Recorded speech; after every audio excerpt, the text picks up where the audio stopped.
Welcome to the 700 Club. President Trump's national security advisor says the United States must be ready for possible military operations against North Korea. That statement came after North Korea tested another ballistic missile over the weekend. The president is also inviting the leaders of other Pacific nations to the White House to talk about standing firm against the rogue regime. George Thomas has the story. President Trump is reaching out to allies in Asia, warning them that the world cannot accept a North Korea with nuclear weapons. Eventually, he will have a better delivery system, and if that happens, we can't allow it to happen. Trump spoke to the prime ministers of Thailand and Singapore over the weekend, urging them to put pressure on the rogue regime. The calls come as the North tested another ballistic missile early Saturday, though it blew up seconds after launch.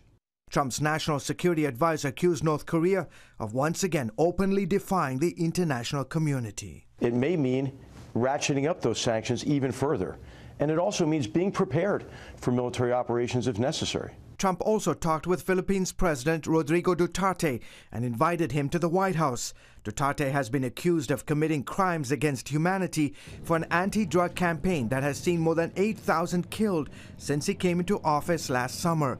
President Trump is facing criticism for inviting him, but the administration says the move is necessary. It doesn't mean that human rights don't matter, but what it does mean is that the issues facing us developing out of North Korea are so serious that we need cooperation at some level with as many partners in the area as we can get to make sure that we have our ducks in a row. George Thomas, CBN News. Please take this seriously and please be in prayer for peace in that region.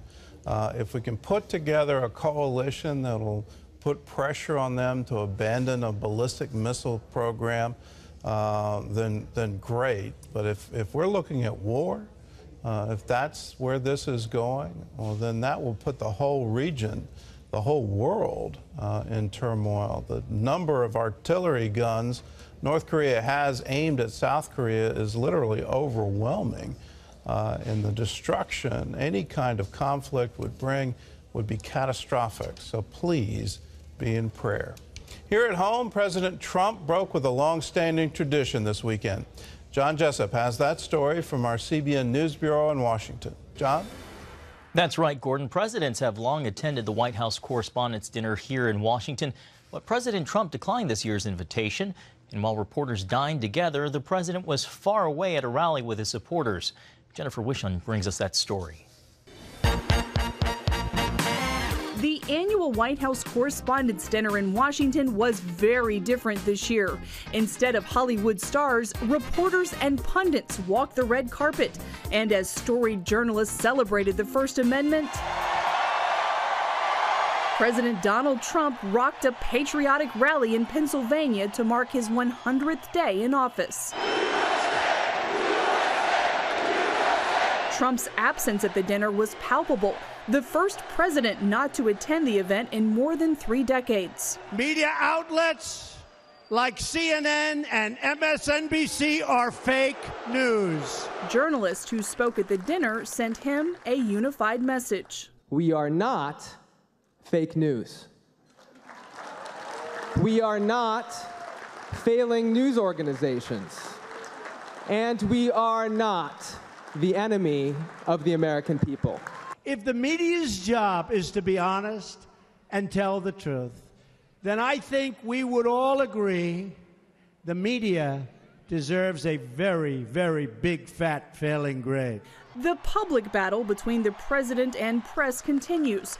But despite that, the facts show that President Trump is more accessible to the media than President Obama ever was. And for that, the White House press corps is grateful. Jennifer Wishon, CBN News, Washington. Thanks, Jennifer. Lawmakers have agreed on a $1 trillion-plus spending bill that avoids a government shutdown. Republicans and Democrats reached the agreement Sunday night. Now, it doesn't cut off taxpayer funding for Planned Parenthood or sanctuary cities, nor does it give the president money for a border wall. But it does provide more funding for the military. Even though Republicans control Congress, Democrats were able to win some concessions because Republicans need 8 votes from the Democrats to pass the measure in the Senate. The next budget battle will start up again this fall.